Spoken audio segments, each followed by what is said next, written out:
At the early stage of a relationship, the manipulator becomes the ideal partner, adapting to you completely, your tastes, words, dreams. But later this weapon turns against you. The beginning of the relationship, the same books, favorite food, laughter, and then he speaks your words against you. Interior, cafe, day, flashback.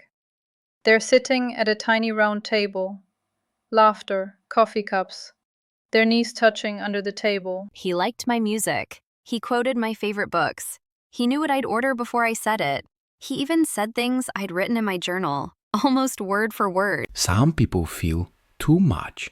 That's not a weakness. It's a superpower. Laura smiles. Her eyes soften. She's falling. Hard. I thought, wow, he gets it. He gets me. Intua, living room, night, present. It's dark, tense. They're mid-argument. Mark is calm. Too calm. Laura looks shaken. You know, you feel too much. That's your problem. You turn everything into emotion. What? Use feelings to manipulate. You make people walk on eggshells. Laura's eyes widen. Her lips part. She's not just shocked. She's shattered. That quote? That was mine. I said that. To you. Maybe we just think alike. No, you became me just to turn me against myself. You were never real. Just a reflection of what I wanted to see. What I do and why I do it? Because I'm a manipulator. I don't guess who she is. I become her. In the beginning, I listen to her music, her stories, the way her eyes light up when she talks about a childhood memory. I remember it all. And then I start to reflect it back. Her favorite quote? I say it like it's mine. Her fears? I soothe them with her own words. Her dreams? I adopt them like we dreamed them together. She starts to think, he gets me. We're the same. That's what I want. Because the closer she feels, the more she'll forgive. And when things shift, when I start to criticize, withdraw, twist her words, she'll blame herself. And here's the trick. When she calls me out, I say, you're the one who said you're sensitive. You told me you cry when people yell. I was just avoiding that. You said you wanted someone who reflects you. I'm doing that. I use her against her, because what's more convincing than the weapon that once felt like love? What I feel. I thought he loved me, but now I see he just studied me. He watched what made me light up, and then he reflected it back until I couldn't tell where I ended and he began. He wasn't being attuned, he was learning my code. Every soft place, every wound, every dream, he mapped it, and then used it. He didn't love my quirks, he memorized them. And when it suited him, he called them flaws. He said I was too emotional, too intense, too much, using my own words. I feel violated. Like he didn't just lie, he wore me, like a costume. And now I don't know what was ever real.